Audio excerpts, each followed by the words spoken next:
Look at what is happening in Algeria. The Algerians are telling their leader, oh, you may have been God's gift to us, but even the gods are now tired.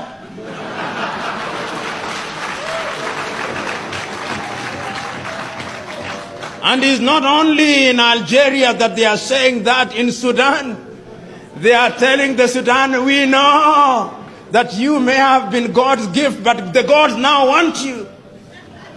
In South Sudan, which has been at ease for a long time, just this weekend, the two leaders have now recognized that the matter is very spiritual. They have gone to the Vatican for a spiritual retreat.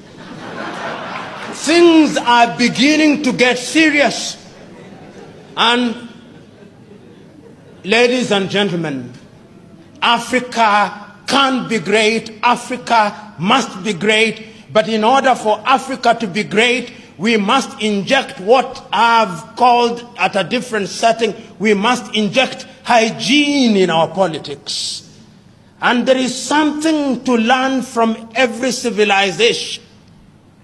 One of the things that we can learn from the Western countries, which is positive, is that to a large extent they have now made competition in their political arena a competition of ideas. So that in many Western countries, a leader sees public office as an opportunity for service. So that when there is a vote in the United Kingdom as to whether they should leave or not, and they vote to leave, the young David Cameron leaves office.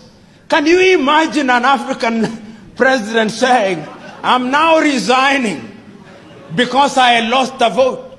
He'll say, I did not vote. It is the people who voted. They do it, and there is something to learn from it. Look at what is happening again in that area of Brexit.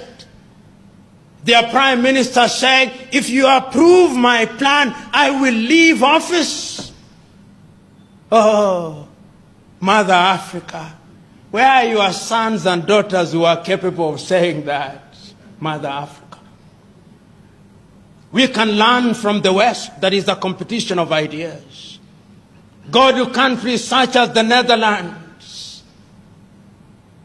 The prime minister rides to work. Oh, Africa.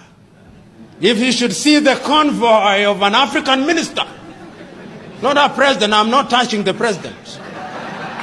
The presidents are in a different world. The African minister. The African minister will never queue. Oh, he's anathemic. Oh, the African minister is a demigod. Oh, Africa. The African counselor in your rural home, when they go to churches, not even if it is not their denomination, they saunter to the front seats. And even our latter-day clergymen will invite them to share their wisdom with the people, even if we know that they are village fools.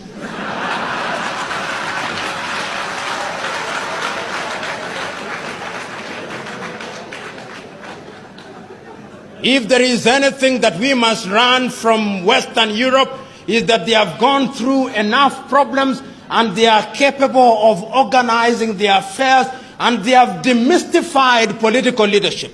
We must demystify political leadership going forward. And once we do that, and I think we can do it because I can now begin to see something happening in Africa. Young Africans are beginning to ask searching questions. Africans are beginning to recognize that corruption is a cancer in our body politic.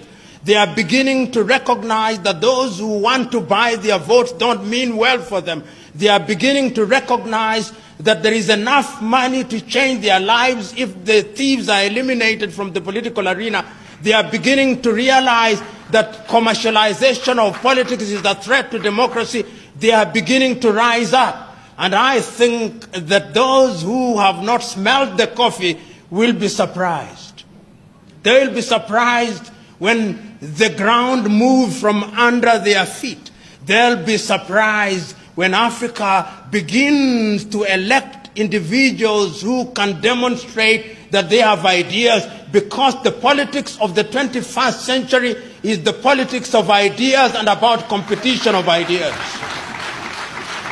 Ladies and gentlemen, one can go on and on in such things, but there is no wisdom in flogging a dead horse.